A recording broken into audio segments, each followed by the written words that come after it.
Hello everyone, and welcome to Fresh Master Channel. Today, we are going to have some story from Reddit. But before we start, don't forget to subscribe, like the video if you enjoyed it, and leave a comment down below. These simple clips mean a lot to the future of this channel. It was Monday night. Around 6:15, the doorbell rang. I opened it. Ralph was standing there. Kind of weird. I'm never home this early. Maybe he forgot. "Yo," he said. "Come in." I grabbed a couple beers. We sat down. Game was already on. He looked around. "She's not here," I said. "Lois called around 5. Said she was grabbing drinks with some work folks." "She say when she's coming back?" "Just said she'd want another drink when she got home." I laughed a little. I was more than ready. We hadn't hooked up in over 3 weeks. Lately, she'd been cold, distant.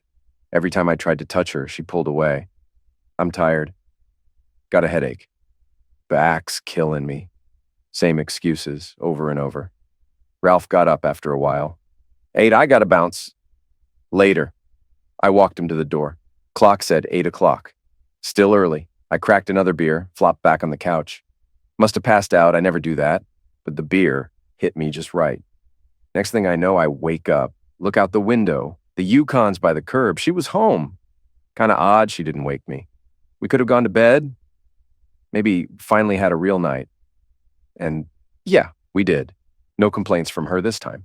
But the next day, driving home, my mind went there again. Why is she always looking for a reason to say no? No dude wants to feel like he's not enough. But that's where I was. Couple weeks back, she hit me with, "Do you think I'm too loose?" Caught me off guard. Where the hell did that come from? I played it cool. "Of course not," I said, then added, "Maybe I'm just a little small for you." She leaned in, soft voice. "You're not small, babe. You're perfect."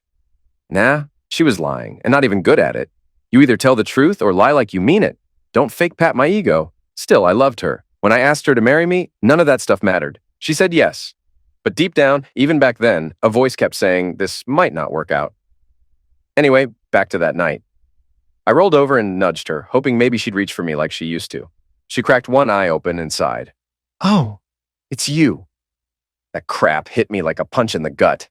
I sat up, staring at her like I didn't even know who the hell I was looking at anymore. "The F does that mean?" I snapped. "What? Were you hoping it was someone else climbing into bed?"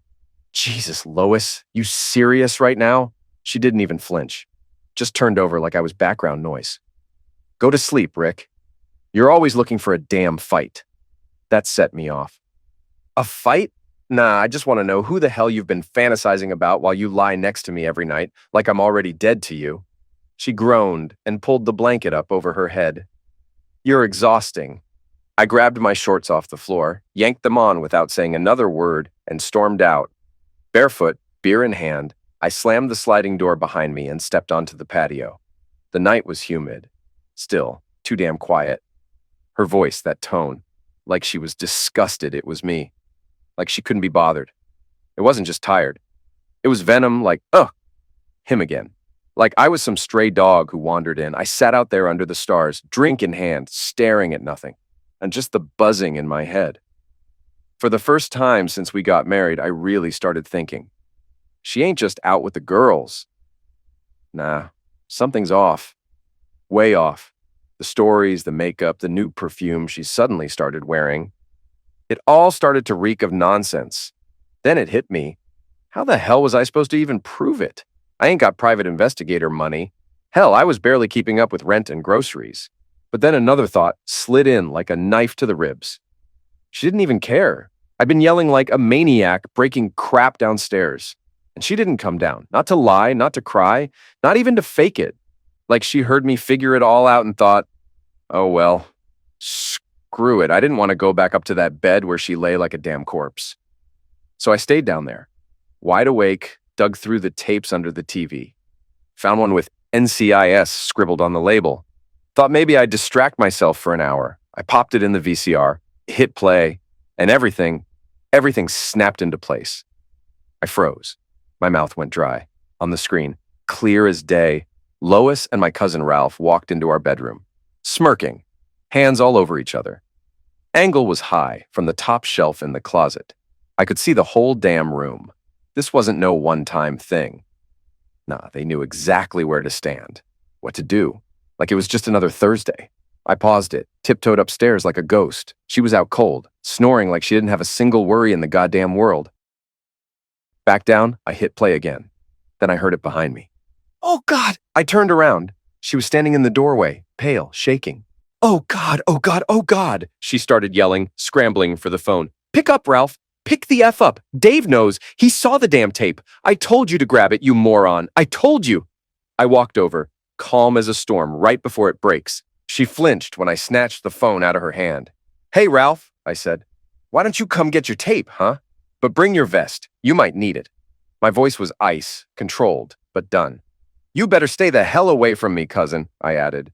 I'll be at every family BBQ, every birthday, every goddamn funeral. And when I see you, it's on sight. One of us ain't walking away. I slammed the phone so hard it cracked. Turned to Lois. Congratulations. You and that rat fool just saved me a couple grand. Didn't even need to hire anyone. You gift-wrapped your own downfall. I pulled the tape out the VCR, held it up, kissed it like it was my golden ticket, and set it on top of the TV like a trophy. She stared at it like it was going to explode. What are you going to do? She whispered. What do you think, genius? I'm divorcing your cheating A. But I don't want a divorce, she mumbled. I laughed. Hard. Mean. Why? 'Cause you'll lose the house. The money. My name. You don't give a damn about me. You just don't want to deal with the fallout. I took a step toward her. Start packing. Get your crap and leave before I decide to give you what you really earned tonight. She didn't say another word, just ran out like her feet were on fire. As soon as I heard the door slam, I pulled a blank tape, set it where the other one was, and tucked the real one into the back of the cabinet behind the cereal boxes, made a pot of coffee, sat at the kitchen table, started a to-do list for the morning. We weren't in a no-fault state, but most judges still split stuff 50-50ths, unless there was cheating or a crime. I had proof of both. The house was mine, got it from my folks. I'd thought once about putting Lois on the deed. Glad I never did. While I was writing, I heard her come down the stairs. A minute later, front door opened, then slammed shut. 2 a.m. No clue where she was headed. Didn't care, just kept thinking. How does love flip to hate that fast? I glanced at the list again. With the internet, I could handle some of it right away. Got up, walked through the living room. Noticed the blank tape I'd left on the TV was gone. I smirked. Bet she thought she grabbed the right one. Hope she didn't check it. If I was lucky, I could use the real one later to blow it all up. In my room, I logged into online banking, pulled everything from our joint account, left $10, moved it to a savings account I'd had since before we got married. She had one too. We never merged them. Then hit the credit cards, paid off the joint ones, shut them down. Amex and Visa were mine only, so I left those. Next day, I called to confirm. Everything locked down. Felt good. I slept better than I had in weeks. Alarm hit at 7. I was out the door by 7:45, ate quick at Tricacci's, then hit the bank as it opened. Called work on the way out. She called earlier? The front desk said. Your wife said to call her. Yeah, right. I hung up. At the bank, I got a safe deposit box in my name. Moved everything from the shared one, then headed to work. Myra handed me a stack of notes. She's still blowing up your phone, she said. Lois and I are splitting, I told her. No more messages from her. Myra nodded. Alan wants to see you. Walked straight to his office. His assistant waved me in. You picked a hell of a day to be late, Alan said. You're flying to Atlanta. Morgan's people won't sign. And you're going to fix it. I shook my head. Bad timing. I need to file for a restraining order. Change the locks, too. She might try to take the house while I'm gone. Give me your keys, he said. I'll take care of it. Call Bert Ellsworth. He handled my divorce. Good guy. I'll let him know you're coming. Shirley booked your flight. Delta counter. Couldn't say no. The job paid too well. Atlanta it was. Rushed home, packed, set the machine, bounced. Called Ellsworth from the car. Soon as I said my name, I got through. Told him what was up, what I needed. He gave me tips. I gave him my card number. At the airport, after the usual TSA mess, I sat at the gate and thought about the lie I told him. I said I heard Ralph say, if he flips out over this, I'll kick his A straight.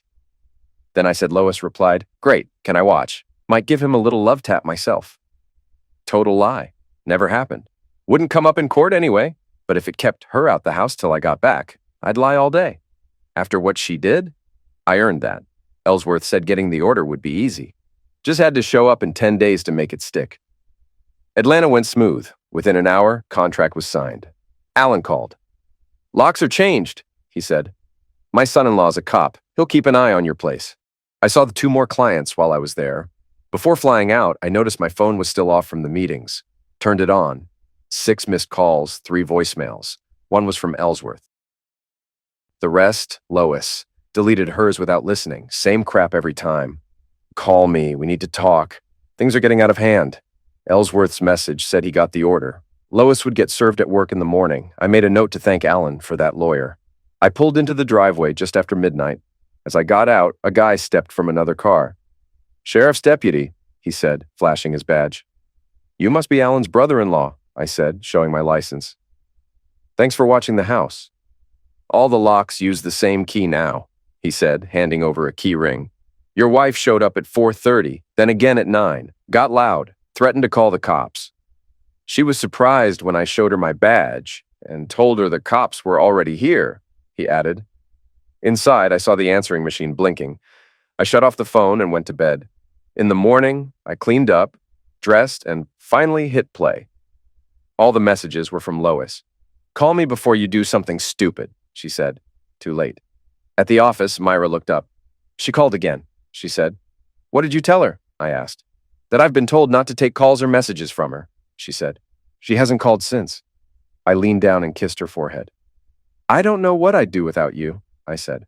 "I bet you say that to all the girls," she laughed. I walked into Alan's office. "Morgan, deal's done," I said. "And thanks for the locks and the lawyer. What's next for you?" he asked. "Move on. Try to find someone who'll put up with me," I said. "You'll be all right. First months are rough, gets better," he said. Back in my office, I called Ellsworth at 9. "We'll file by 10, he said. "Want her served before lunch?" "Do it at 10. No need to wait," I said. Later, Lois came by and asked me to lunch. "I could use a break," I said, and we went to Tricacci's. After we ordered, Myra walked over. "How's it going?" she asked. "Fine. Why?" I asked. "My brother and sister went through divorce," she said. "I know it's rough. Helps to talk to someone not involved." "You applying for that role?" I smirked. "Someone's got to cheer you up. Why not me?" she said. "Cheer me up?" I asked. "Yeah, you could use it," she said. She pulled out a folded sheet and handed it to me. "Today's cheer up," she said. I opened it. List of names.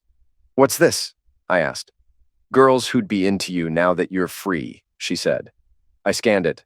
"Liz Fisher? The redhead in accounting? Thought she was engaged," I said. "She was." "Caught the guy cheating. Dumped him," Myra said. "You think she's into me?" I asked. "I know she is. Told me she'd grab you the second you were single," she said. 7 names. A couple caught my eye. "They're all actually into me?" I asked.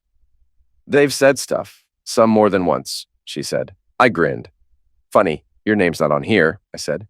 "I thought about it," she said. "But with everything going on, I decided not to." "Why? Other than the obvious, I'm still married?" I asked. "Exactly. You're not even divorced yet. And your wife cheated. Last thing you need is more mess," she said. "You gamble. I thought you and Harold were good," I said. "We were, until I found out he was sleeping with his secretary. I didn't leave. I just returned the favor," she said. "You're wrong about one thing," I said. "You being married wouldn't have stopped me. You should have put your name on that list. You're perfect for me right now." "You're joking," she said. "Nope, I like 3 of the names. But you've got something they don't," I said. "What's that?" she asked. "You're married. They're not," I said. "You're gonna have to explain that one," she said. "Right now, I don't want to catch feelings. With those 3, it'd be too easy. But you're in revenge mode, no strings. Just 2 people blowing off steam," I said. "You serious?" she asked. "Dead serious. I'm not the kind of guy who chases married women, but if a married woman shows up and says she's free, in that moment," I said. "What about a long lunch?" she said with a grin.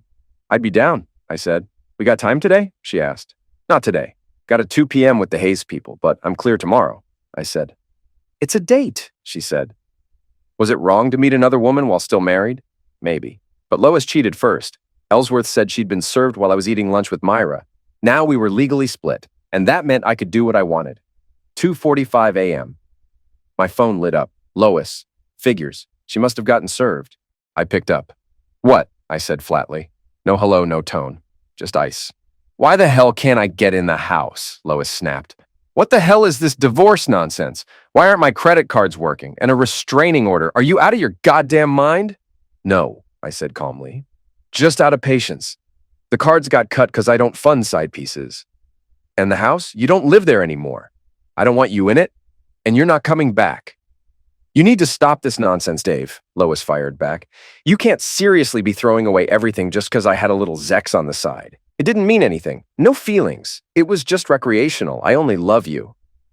Nah, I said, letting the disgust sit in my voice. See, to me, you're just a hooker who got caught. And that's why I filed for infidelity. This ain't just Zex. It's betrayal, and I'm done. We need to talk, Lois said quickly. Face to face, like adults. All right, I said, surprising even myself. Where and when? Tonight, Lois replied. 10 o'clock. Not gonna happen, I said. You're not stepping foot in my house again. You can't keep me out, Lois said, all defiant. I can and I did, I told her. You're not on the title. The place is mine. My parents left it to me, not us. You can come get your crap after my lawyer arranges it. With someone there to watch your hands. You're not taking crap that ain't yours. Why don't we forget the legal crap and just fix this? Lois said, shifting gears to sweet talk mode. I'll talk, I said. Just not in my house. That door's closed. You're being unreasonable, Dave, Lois muttered, voice getting tight. No, I'm being smart, I said sharply. You should try it sometime. Fine, Lois snapped. Tomorrow night, Angelina's. 6 o'clock, booth in the back. I hung up. No goodbye, sat there staring at the phone like it was a joke. She really thought I'd swallow that just Zex line like it was a damn aspirin. She'd played me for years, and now she was playing desperate. She still thought I was that same naive guy. She didn't realize I'd buried him the second I saw that tape. After work that night, I hit up the landing strip for a drink. It was Wednesday, open mic night. Figured some bad jokes might take the edge off. I grabbed a seat at the bar. Karen walked over, smiling. The usual, Dave? She asked. I don't know, sweetheart. I usually order a PBR and a date with you. So far, just getting the beer. Told you I've got a guy and I'm keeping him. PBR it is then. A woman got on stage, grabbed the mic. A survey guy tells Will, bad news, your farm's not in Minnesota. It's actually in Wisconsin. Will sighs and goes, thank God. I was just telling my wife I can't do another damn Minnesota winter. A few laughs. She kept going. NYC schools say only 26% of kids passed the English test. But hey, they're too bad at math to know how bad that is. I smiled. Not great, but not awful. Then she hit the punchline. A pastor knocks on a door. No answer. He leaves a card. Revelation 3:20. Sunday comes, he finds his card returned with Genesis 3:10. She pulled a tiny Bible out of her purse and read, Rev 3:20. I stand at the door and knock. Gen 3:10. I was afraid because I was without clothes. That one got me. I laughed for real. 2 more comics came up. Both pretty decent. I left feeling better than I had in days. Maybe there's truth in it. Laughter really does help. Next day, I barely sat down at my desk when Myra said, lunch date, remember? Morning flew by. At 11:30, we dipped out. On the way to the Marriott, I asked, you sure you want lunch first? She laughed. Hard to perform on a full stomach. At the desk, I signed us in as Mr. and Mrs. Ralph Tomlinson. Felt right. Lois always liked that name a little too much. Once we got inside, we didn't waste time. Clothes off, straight to bed, no talk, no pause, just heat. The rest of the day blurred by. 6 p.m., I was already at Angelina's, parked in the back booth, far away from the music and fake smiles. Dark corner, quiet, perfect place for a crap conversation. I ordered my usual, lager, no food. I wasn't staying long. 5 minutes later, Lois strutted in, like nothing was broken. She still looked good.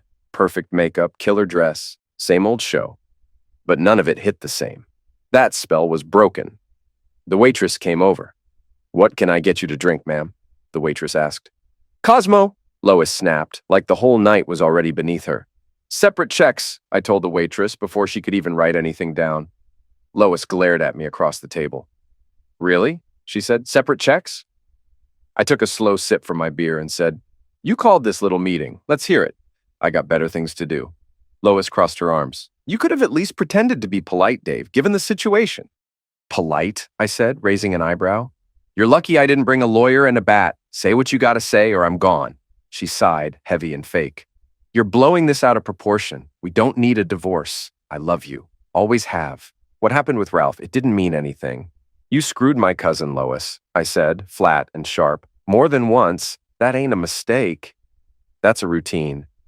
It was just Zex, Lois said, brushing it off like she was talking about ordering the wrong coffee. That's all it was. No emotion. I don't even like him. He's not a threat to us. If he meant nothing, why were you always with him instead of me? I asked. I wasn't neglecting you, Lois said defensively. Nonsense, I fired back. 6 months of you turning cold. Then the last 3 weeks, every night it was, I'm tired, or not tonight, while you were sneaking off with him. Lois shook her head. It hasn't been that long. It has, I said, and the last time I touched you, you pulled away like I was a stranger, then said, what was it? Oh, it's you. That liquidated everything. That told me exactly where I stand. She looked down at the table and muttered, that wasn't what I meant. You said it, I snapped. You looked disappointed it was me in our bed. That wasn't an accident. And then the tape? That was the nail in the coffin. Lois looked up sharply. You really believe the crap I said to Ralph? I was just stroking his ego. He's insecure. He wants to think he's better than you, but you've always satisfied me, Dave. I laughed, loud enough that people turned. Then why cheat at all? I asked, voice like glass. It's only Ralph, not a bunch of guys, Lois said, like that made it better. One guy's still one too many, I growled. She leaned forward and said, up until the tape, we had a good marriage, didn't we? Good? I said. Sure, not great. And knowing you were screwing him before we even got married didn't help. Yeah, I was seeing him then, Lois admitted. But I married you, Dave. I chose you. I love you. Then why keep screwing him? I asked, cold and relentless. She hesitated, then went for the low blow. Because he gives me something you don't. Size, Dave. But maybe you should see it like Ralph was helping you out. I blinked. Cold rage, no words. You're insane, I said, standing up. If that's your defense, this conversation's over. As I slid out of the booth, she blurted, You won't win the infidelity claim, Dave. You don't have proof. I turned, calm again. You're forgetting the little gift you and Ralph left behind, the tape. You sure you still have it? Lois asked, smug. Yeah, I said with a smirk. I'm sure. Then I walked out. She must have thought the blank tape she stole was the real one. Rookie move. I reached my car, was just about to open the door when I heard heels slapping the pavement behind me. Dave, wait! Lois called out, rushing toward me. I turned, leaned on the roof of the car. I need to get into the house, Lois said, breathing hard. I need my clothes. I stared at her, dead in the eyes. Have your lawyer call mine to set it up, I said as I opened the door. Then I rolled down the window and added, Bye, Lois. Wait, Dave, just wait a damn minute, she shouted as I pulled away. I could have let her follow me back and grab her things. Would have been the decent thing to do. But right then, I didn't feel decent. I felt like burning it all. She'd need a lawyer. Probably wouldn't find one till Monday. That gave me the whole weekend to pack her crap in garbage bags, and I wasn't folding anything. If I was lucky, she'd need to dry clean every piece before she could wear it again. Was I bitter? Nope. Everything had been sunshine and roses, right? I slept great. Friday at lunch, Myra asked, You got plans this weekend? She said. Not really, I said. Want to spend it with me? She asked. I'd love to, I said. But how are you going to hide it from your husband? He's going fishing, she said. Packed up this morning. He's heading out after work. I'm yours till Sunday noon, if you want me. Silly girl, I said, grinning. Okay, dinner and dancing tonight, then home and play. Saturday we sleep in, fool around, dinner again, then more play. Sunday morning, one last round, then brunch. Everything sounds good, except the dancing, Myra said, laughing. More play, less dance. That won't work, I said. You never wear out. I need time to recharge. All right, she said with a smirk. We'll go with your plan. As we got back to work, I told her, I'll pick you up at 7, pack a bag. You're not going home till Sunday. That night I got home and saw Lois hadn't wasted time. Upstairs, part of her closet was empty. A lot of her stuff was gone. I found a busted window in the family room, glass on the floor, blood on the shards. She must have cut herself sneaking in. I didn't bother calling the cops. No proof it was her. But the blood made me smile. I found a glass place in the yellow pages, called them, set up a visit for the next day, left the mess for morning. Went upstairs, showered, got dressed for my night with Myra. We had dinner, danced, drank, hit the bed by 11, and didn't sleep till 3. I was wiped. Set my watch for 9. The glass guy said he'd be there between 10 and noon. Didn't need the alarm, though. Myra woke me up at 7:20. in a way I wish happened every day. While we waited, I cleaned up the broken glass. The glazier showed at 10:10, done by 10:40. By 11, we were at Tricacci's for breakfast. After Jared took our order, I asked, "What do you want to do after lunch?" I said. "Hang out, cuddle, love," Myra said. "I can handle that," I said. That's exactly what we did. We were in great moods. Around 5, we called in pizza and just kept going like we had all day. After eating, no more play. We crashed on the couch, turned on the TV. But halfway through the show, we got distracted again. Sunday morning hit, and I knew I had to give her back. Over pancakes at the Village Inn, I asked, "How much time do I have?" I said. "What do you mean?" she asked. "How long till you leave me?" I said. "Why do you think I will?" Myra asked. "You told me you flirt with your husband," I said. "Made it sound like your flings don't last long." "Maybe, but it wasn't really my choice," she said. "Most guys I hooked up with got clingy, wanted me to leave Harold, but they couldn't keep up. I've got a nice house, nice life. I wasn't giving that up for a one-bedroom and wondering how to pay rent. And most weren't even better in bed than Harold," she added. "Plus, they were messy. I figured if they'd screw a married woman, they probably couldn't be trusted. I always wore my rings, too." "I don't get that," I said. "You wore your rings, new guys knew you were married, and still let it happen." "I wasn't looking to replace Harold," she said. "I just wanted payback. Sleeping with them didn't mean I cared. And if they got clingy while knowing I was married, how could I ever trust them if I did leave him?" "So I'm just another dirtbag?" I asked. "Don't be dumb," Myra said, smiling. "You're not like them. I've worked with you over 5 years. You never once came on to me. Think about it. You didn't chase me. I made the first move. That says a lot." "Love, that was my engraved invite," I said. "Told you before, I don't chase married women. You offered. I just had the brains not to say no." "If I ever leave," Myra said softly, "it won't be anytime soon." "We got time for one more before I take you back?" I asked. She smiled wide. That was a yes. Sunday night, I hit the bed feeling like the happiest man in the damn state. Maybe even the whole block. But Monday morning, on the way to work, the real world came knocking. I thought about Myra. I knew this thing couldn't go on like it did all weekend. I was suing Lois for cheating. If she got a smart lawyer, he'd dig. If she had nothing on me, I'd walk away clean, win the house. But if I got caught with Myra, Lois could fight back and win. Still, I couldn't let it go either. I'd gone too long with nothing while married to a liar, and I wasn't about to go back to nothing. When I got to work, I called Myra into my office and told her the problem. Then I asked, "You got any ideas?" I said. "A few," she said. "But I don't know." "If you got something, say it," I said. "Let's hear it." "Okay," she said. "First off, those visitor chairs out there suck. Get a real couch, something comfy, people can sit or lie down." "I can do that," I said. "And since you stay late most nights, I'll have to stay too, to help. Once the couch is in place, you leave first. I'll wait 10-15 minutes so nobody sees us leave together." "That could work," I said. "Also," she went on, "I could book a hotel during lunch, call you with the room number. You go in like you're there for a meeting, head up to the second floor where the conference rooms are. Then take the stairs down to the room. Looks less shady." "That's smart," I said. "But how many fake meetings can we hit before someone catches on?" "That's why you hang a do not disturb sign on one of the real conference rooms when you pass it. Just in case anyone's watching. Makes it look real. But bottom line, we never walk in or out together." "All right," I said. "Set up the conference for tomorrow. We'll try it." She nodded and went back to her desk. It was a long day. I didn't order the couch until 4, didn't ask for approval, just bought it with my own card. At 5, I called her back in. "Tell your husband you're working late Thursday," I said. "Couch gets dropped off around noon." "How'd you get a Hearn in accounting to move that fast?" she asked. "Didn't," I said. "I paid for it myself." She looked around, made sure no one was near, leaned in and kissed me. "Was hoping I wouldn't have to wait till Thursday," she whispered.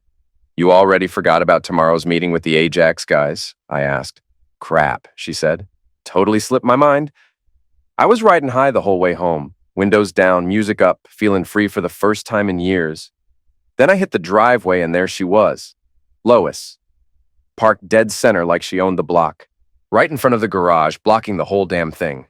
I pulled off to the side so she could still leave, if she had half a brain. I stepped out, She stepped out right after me, all dramatic. "We need to talk, Dave," Lois said, walking up fast. "This is getting out of hand." I didn't say crap, just walked past her like she was air, popped her car door, grabbed her purse off the seat, and flipped it open. "What the hell are you doing?" she snapped. I turned the whole thing upside down and dumped it across her hood. Lip gloss, receipts, pills, keys, old tissues, mess everywhere. I picked through it, found the bills, peeled off a 20. "You still owe me $14 for that window you busted," I said, pocketing the cash. "Consider it collected, and no, Lois, we don't need to talk. I already said what mattered. Everything else? I don't give a damn." She tried the sad tone. Fake as hell. "Damn it, Dave. I love you. I don't want this. We can fix it. It doesn't have to be like this." "You love me?" I said, finally turning to her. "Lois, you were screwing my cousin before I put a ring on your finger. You think that's love? That's treason. And yeah, it does end like this. Divorce, no comeback, no part two." She crossed her arms, jaw tight. "I was hoping you'd listen to reason," Lois muttered. "But I guess I always knew better. If you're really pushing this divorce, I'll fight it, and I'm not letting infidelity be the reason. I know how the court works. I'm not walking away with 30%. Screw that." "Sorry you think betrayal should come with a bonus check," I said coolly. "But infidelity still stands. That's what you did. And that's what I'm filing." "You're going to have to prove that," Lois fired back. "And you can't. Your word against mine, Dave. I'll lie till I'm in the grave. You try to screw me, I'll drag you down too." I raised a brow. "You forget I've got visual proof," I said. "That little Zex tape you and Ralph so kindly filmed? Full shot of the room, nice angles, real clear." She smirked, cocky. "No, Dave, I didn't forget," Lois said. "I grabbed that tape the night I left, and I smashed it. Gone. Now it's just you running your mouth." I laughed, low and mean. "You what?" I said. "You really destroyed it? Wow! Ralph's gonna flip his crap. He was hanging onto that tape like it was gold. You just lit his last bargaining chip on fire." "I don't give a damn about Ralph," she hissed. "Yeah, I used him, wanted what he had. But I don't need him, I need you." I shook my head, didn't even flinch. "Nah," I said. "You need a doormat. Someone stupid enough to take you back. That guy's dead. You burned him." I held up the 20, flicked it once between my fingers. "And you still owed me for the window," I added. "So, thanks for the tip." I turned and walked away, not even giving her the last word. But she didn't quit. She kept pounding the door and ringing the bell for 10 minutes straight before storming off to her car. I watched her go, grinning. She hadn't checked the tape she took. She wrecked a blank. The real one, still safe. I wanted her to hire a lawyer, run up the bill, blow thousands thinking she had me beat, just to find out too late I still had the proof. That night, I slept like a baby.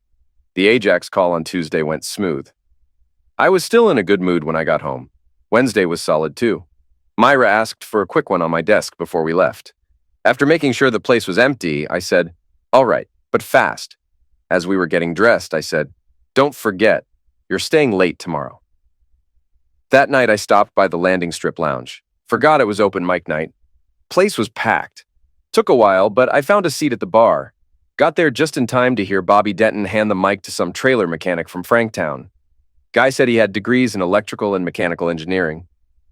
"One day I'm driving home," the guy said, "and I hear this dumb ad on the radio, full of crap, so I think, hell, I'll build a lie detector robot." Got home, sketched it out, started building. He said it took 6 weeks. Then one day, while testing it in his living room, his 14-year-old came home 2 hours late. "Why you late?" he asked. "Was playing cards, lost track of time," the kid said. The crowd cracked up. I finished my beer and dipped out. Next day, 2 wins. First, my lawyer called. Lois's lawyer reached out. He said, "She's fighting the divorce." That made me smile. Second, the black leather couch got delivered. I picked leather for a reason. Knew I'd have to clean up off it eventually. Smart call. Myra and I broke it in that afternoon. Next few weeks flew. We met 3, sometimes 4 times a week, mostly on the couch, sometimes in the conference room. Let's be real. Couch beats desk, bed beats couch. Lois kept calling almost daily. She'd say, "I still love you. You can't win. Why can't you just let the past go?" I could have blocked her, changed numbers. But I didn't. I liked hearing her beg. She had no clue what was coming. Meanwhile, Ellsworth and her lawyer were going back and forth. I hoped she was getting billed by the hour. I had Ellsworth on a flat fee, so I didn't care how long it dragged. He had the tape in his office, but never mentioned it to her side. Her lawyer said she'd stop fighting if we changed the reason for divorce to irreconcilable differences and split things 50-50ths. I told Ellsworth, offer her 65-35ths. Let her think she's winning. He warned me. Before trial, I gotta tell them the tape exists. Judge won't like surprises. Use your judgment, I said. That's what I pay you for. Lately, I'd been spotting a guy too often. Never staring, but always nearby. Grocery store, my gym, gas station, paranoia? Maybe, maybe not. A week later, Ellsworth called again. They want to meet, he said. Lois and her lawyer. Set it up, I said. Let me know the time. He called back. Friday, 10 a.m. I showed up at 9:30 sharp and ran through everything with Ellsworth one last time. We brought the tape, but I had one more card to play. A mind screw, just for her. We sat down in the conference room. Cold walls, legal stink in the air. Lois walked in like she still had the upper hand, her lawyer in tow, eyes scanning everyone like she owned the room. I haven't committed infidelity, Lois said, first thing out of her mouth, arms folded, face like stone. Dave's just being dramatic, bitter. This is all nonsense. I leaned forward, calm, smug. You keep forgetting about the tape, Lois, I said. The one you and my slimy A cousin filmed. Pretty solid proof for a guy who's just being bitter, huh? There is no tape, Lois shot back. You have nothing and you know it. I smiled, let the silence sit, then leaned back in my chair. Here's the deal, I said. Sign the papers right now. I'll do 60-40ths. That's me being generous. You've got 2 minutes. After that, we let a judge dig through your mess. No way, Lois snapped. You're bluffing. You don't have proof. I've got the tape, Lois, I said flatly. The one you thought was gone. You and Ralph playing house in my bedroom. She leaned forward, pissed now, heat rising in her face. God damn it, Dave, she shouted. I told you, I destroyed that freaking tape. The room froze. I stared at her like a shark that smelled blood. Oh, so you do admit you slept with him, I said, voice like ice. And then you destroyed the evidence? That what I'm hearing? Her face went white, eyes wide. Too late. No, that's not what I meant, she stammered. Sure it is, I cut in. But hey, thanks for clearing it up for everyone. Her lawyer tried to jump in, waving it off. If there's actual evidence, the lawyer said, trying to salvage it, now's the time to bring it out. I nodded to Ellsworth, who stood up without a word, walked to the old AVCR at the end of the table, and slid the tape in. Last chance, Lois, I said, standing slow. I'll still do 60-40ths, but the second he hits play, that ship sails, and we go to court. You will lose. Screw you, Dave, Lois hissed. You're bluffing. You don't have crap. Ellsworth didn't say a word. He just pressed play. I watched her face crumble in real time. See you in court, Lois, I said, straightening my jacket and walking out. I hadn't even made it out the door when my phone rang. It was Ellsworth. They want a deal? I asked. Yeah, he said. Tell them no, I said. I gave her an easy out. She passed, full steam ahead. After that, Lois called more than ever. I yanked the landline. Myra knew not to pass on any messages. That left my cell, and I kept that open on purpose, just to mess with her. Watching those missed calls pile up gave me a good laugh. Meanwhile, Myra was keeping me more than busy, not that I was mad about it. 3 days later, she walked into my office and said, "We've got a problem. A big one." "Oh, hell," I said. "Did Harold find out?" "Worse," she said. "He's flying to Ohio for a week. His parents' estate stuff." I blinked. "And that's bad how?" I asked. "Sounds like the perfect setup." "How do we spend a week together without raising red flags?" she said. I thought for a second. "Easy," I said. "You leave work 30 minutes before me, park a block from my house, keep the blinds closed. I show up after we play. Next morning, I leave like normal. If someone's tailing me, they'll follow me out. You wait 10, 15 minutes, then leave. We do that every day." "And the weekend?" she asked. "Same plan, but better. Friday night, we lock the door and don't come out till Sunday." She smirked. 2.5 days with me? You sure you can handle it?" she said. "I'm more worried I won't survive it," I said. "Only one way to find out," she said. So we did it. And yeah, I survived. Barely. After she left Sunday, I felt off. Watching her walk back into her regular life messed with me. She wasn't just a fling. I liked being around her. We clicked in a way Lois and I never did. Still, I knew myself. Once the divorce was done, I'd want someone real again. I liked having someone next to me, waking up beside them. I could picture that with Myra, but she never said if she'd ever leave Harold. She seemed fine staying with him, just getting her payback in secret. I thought back to that list she gave me when all this started. There were 3 other names on it. None of them were wife material. 2 were smokers. I couldn't do that. Grew up with both parents smoking 2 packs a day. House stank like old ashtrays. I swore I'd never live in that again. Only non-smoker on the list was Liz from accounting. Prettiest one by far, but too young. I couldn't see it working long term. One time I stopped by her desk to fix an expense report. She had rap music blasting. That liquidated it for me. Maybe she'd be fun short term, but that's it. I thought about that all the way into work Monday. Once I got in, I was slammed. Couldn't think about any of it. Didn't even have time to take lunch with Myra when she popped her head in and asked. Later, just before I left, Ellsworth called. "Lois wants to settle," he said. "I know you want leverage, but I'd suggest a 60-40th split. Usually, infidelity gives the cheated spouse more. But 2 of the 7 judges in our district are women, and they often rule 50-50ths. We might pull one of them. Just saying, it's a risk." I thought for half a minute. "Offer her 65-35ths, I said. "See if she bites." Later, when things slowed down, Myra came in and said, "Didn't get my long lunch. Can I at least get a little couch time?" She got it. Next morning, Ellsworth called again. "She took the deal," he said. "She's coming in Wednesday at 5 to sign. She also asked to meet with you real quick." I didn't see the point. Maybe she just wanted one last dig. Maybe she thought she could shake me. Either way, the faster I finished this, the sooner I could stop sneaking around with Myra. "Tell her I'll be there at 2, I said. "She'll get her little meeting." We walked into the conference room. No greetings, no small talk, just tension thick enough to slice with a knife. I sat down, arms crossed, said nothing. Just stared straight through her like she wasn't even there. She stood there for a second like she was waiting on me to break the silence. When I didn't, she finally sat across from me and let out this fake deep breath like she was the one hurting. "I don't want this, Dave," Lois said, voice all soft and cracked like she was trying to sell me something. "I know you don't believe me, but I love you. Maybe we can still fix it. Maybe we stay together." I leaned back in my chair, gave her a long stare. "Nah," I said. "That ship sank a long time ago, Lois. Look, if this was just a quick dumb fling, some drunken mistake years into the marriage with a guy you used to know, maybe I could have swallowed that. But this?" I leaned forward, elbows on the table. "You had a whole A relationship. Before we were even married, you stood up in front of God, my family, your family, and straight lied to my face. Nah, that's not something I come back from." She looked down, voice barely a whisper. "I don't even love Ralph. I barely like the guy," she said. "But I do love you," I scoffed. "Then explain this to me," I said, real slow. "You gave him your body over and over. Meanwhile, the man you claimed to love went months without a single damn touch. No hugs? No sex? Just cold shoulders and nonsense excuses?" I shook my head.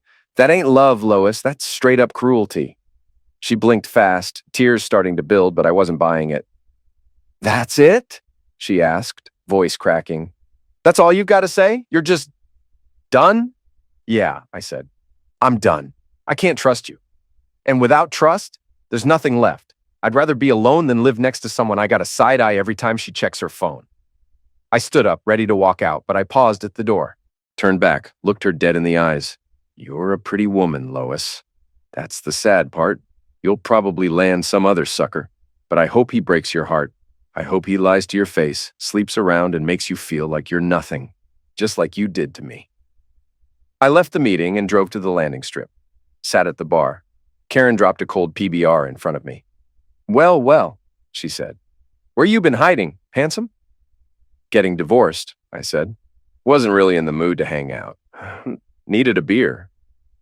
"Divorce?" she said with a grin. "So I can finally make my move. I've been flirting with you for years. You always said you had this great girlfriend." "Yeah," I said. "Thought I did. Turned out he wasn't who I thought he was." I waved for the tab. Karen took my cash, came back with the change, still smiling. "When it's final," she said, "don't forget about me." "I won't," I said. "Take care, Dave," she said. I walked out feeling better than I had in weeks. Karen was into me. Who knew? Once Lois signed the papers, that was it. Judge still had to stamp it, but to me, It meant freedom, no more hiding. Myra and I were done sneaking around. At 10 the next day, Myra came into my office. "We doing a long lunch today?" she asked. "Sure," I said. "I'll leave around 11:20 and grab a room." She shook her head. "Won't need to," she said. "Lois signed yesterday. We're in the clear." We left at 11:30, headed to the Marriott. As soon as we shut the door to room 403, we hit the bed. Later, while we got dressed, she asked, "So, what now?" "What do you mean?" I asked. "I mean, now that you're free," she said, caught me off guard. "As long as you want me, I'm here," I said. "But yeah, I'll want a wife again someday. I liked being married." "What would you want in a wife?" she asked. "Pretty. Loves me. Tough enough to handle me. Knows how to cook," I said. "I can cook," she said, watching me. I paused, then smiled. "If you want the job, I'll move your name to the top of the list," I said. "Only catch, I don't do bigamy." She blinked, then it clicked. Her face lit up. "Don't worry," she said. "He doesn't know it yet, but Harold's done." I must have looked uneasy because she asked, "What's wrong, kid?" "We just stopped hiding from Lois," I said. "Now we've got to hide from Harold while you get divorced." "I don't think we will," she said. "I'll give him two options, infidelity or irreconcilable differences. I've got proof. If I threaten to go public, he'll fold. He's chasing VP at work and half his board's hardcore Christian. One scandal and he's toast," she grinned. "Might mean a week or two in a motel," she said, "but we've done that before." She didn't waste time. Called Ellsworth, set up a Friday meeting, told him to draft 2 divorce versions, one for cheating, one for a clean break. Saturday at 11:45, right before the bank closed, she hit the safe box, took half the checking, all her savings, and 4 of 6 CDs. While Harold was off on one of his gold-chasing trips, she packed, loaded up the car, and checked into a motel by 3. That night, she cooked dinner, poured wine, and sat across from him at the table. "I know about the other women," she said, calm as ever. "I've got PI reports on 3 of them. I'm done. I'm divorcing you." She told him about the money, the move, and said she'd sign over her half of the house. Said that covered what she took from the bank. Then she slid the papers over. "You've got till 10 a.m. Monday to decide how you want to do this," she said, standing up. "Oh, and I left you the dishes." No shock when he called later and said he'd take the clean option. On Wednesday, they met at Ellsworth's office, and Harold signed. Myra stayed in the motel that weekend, let it cool off. By Sunday afternoon, she moved in with me. We agreed to stay under the radar until both divorces were final, then get married. But new problem. She loved her job, and our company didn't allow family working together. Closest transfer was 90 miles out. Neither of us wanted that. So we lied. Didn't tell a soul we got married. She kept her name, stayed on her work health plan.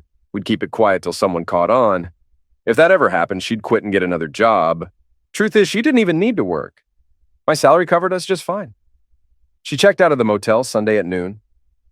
Moved in by 3. Next 2 months flew by. We kept it quiet. I started to relax. Big mistake. Lois still called once or twice a week. I'd answer sometimes just to shut her down.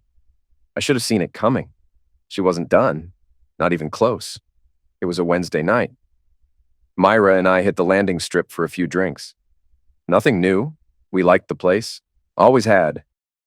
But that night, we were there for Shelley from accounting. She was doing open mic. First time. We came to show support. She was sweet, but Myra leaned over and said, "She better not quit her day job." "Facts," I said. "Let's hope she's funnier with numbers." Shelley stepped up and smiled at the mic. "A guy's reading the paper," she said, when his wife smacks him with a frying pan. "What was that for?" he asks. "I found a piece of paper in your pocket with Jenny's name on it," she says. "Relax," he tells her. "Jenny's the horse I bet on at the races." She nods, says sorry, goes back to cleaning. 3 days later, bam, she hits him again. Bigger pan, knocks him cold. He wakes up, goes, "Now, what was that for?" She says, "Your horse called." The room gave her polite laughs. Myra just raised an eyebrow. Shelley kept going. "There was this old couple who hated each other," she said. "They fought nonstop. The old guy used to yell, 'When I die, I'll dig out of my grave and haunt you.' Neighbors were scared. Thought he was into dark stuff. When he died at 85, everyone relaxed. His wife threw a closed casket funeral and went straight to the bar. Someone asked, 'Aren't you scared he'll dig his way out?' She laughed and said, I buried him upside down. He'll never stop to ask for directions. Some chuckles from the crowd. I sipped my drink. Well, she tried, I said. Bless her heart, Myra said, smirking. But she really needs to stick with spreadsheets. Just as Bobby Denton stepped up on stage to introduce the next act, I felt something wet and sticky splash across my back. Keep your damn hands off my man, you hooker, a voice shrieked. I turned and caught the tail end of it, Lois, red-faced and raging, dumping her drink all over Myra's head like we were in a damn soap opera. Before I could even blink, Myra launched hers straight into Lois's face. Ice cubes, vodka, the whole thing. Smack. Lois slipped, heels flying out from under her, and hit the damn floor hard. I grabbed Myra by the arm and dragged her outside before this turned into a police report. At the car, I popped the trunk and pulled out some old rags. We were wiping ourselves down, trying to calm the hell down, when the door slammed open behind us. Lois stumbled out, blood dripping from her nose, makeup smeared like a horror movie. She was dazed, probably from the beer bottle someone nailed her with on the way out. And right next to her, Ralph, my piece of crap cousin. In his greasy leather jacket, looking like he crawled out of a dumpster behind a strip club, I dropped the rag. You rotten son of a witch! I roared. I didn't wait. I charged him. He panicked, shoved Lois right out of the way. She hit the pavement face first and took off like a rat in daylight. I chased him for 3 blocks, full sprint, but the fool had a head start and fear in his veins. I finally gave up, breathing fire, and made my way back to the lot. And when I got there, Myra had Lois pinned against a car, finger in her face, screaming at full volume. Get it through your thick skull, you stupid cow, Myra yelled. I didn't steal him, you threw him away, and I was just smart enough to pick him up. I walked up, still catching my breath. Myra turned to me, brushing her hair back like nothing happened. Let's go, she said. I gotta talk to Joe before we bounce. Inside the club, I found Joe Lambert, the owner. He was behind the bar, grinning like this was just another Friday night. Any damage I gotta pay for? I asked. Joe chuckled. Nah, man. Just some spilled drinks and a bruised ego. Crowd ate it up. Just save the drama for intermission next time. When I came back outside, Lois was standing by the entrance like some ghost of her former self. Face smeared, dress soaked, blood crusted on her upper lip. Myra was already in the car. Lois stepped forward, eyes wide, voice cracking. Please, Dave, she said. Don't go through with the divorce. I'm losing it. I love you. I swear I do. We can fix this. Just give me a shot. I stared at her like she was a joke. You've got to be the dumbest woman I've ever met, I said. You're crying about how much you love me. And the same prick who ruined our marriage is your +1 tonight? Are you that blind or just that shameless? She didn't say a word, just stood there, blinking like she couldn't process how far she'd fallen. I shook my head, stepped around her. Let it go, Lois, I said coldly. The only thing I feel for you now is hate and disgust, and maybe a little secondhand embarrassment. I slid into the car, slammed the door shut, and peeled off into the night. Both divorces went through not long after. I popped the question to Myra. Marry me? I asked. She smiled and said, Ask me again in a year, baby. Let's see if we're really meant for this. So I waited. A year later, I asked again. She said yes. No big wedding. We'd both done that before. Just a quick civil thing with a justice of the peace. Lois? She married Ralph. Didn't last 2 years. Turned out Ralph couldn't keep it in his pants. He was sleeping around. One of those hookups gave him an STD. He passed it to Lois. Cheating on me? That was fine in her book. Getting cheated on herself? Whole different story. She lost it. 6 years into my marriage with Myra, Ralph showed up at a family wedding I was also invited to. That day I kept a promise I'd made a long time ago. Let's just say I won't be getting invited to any more family events for a while.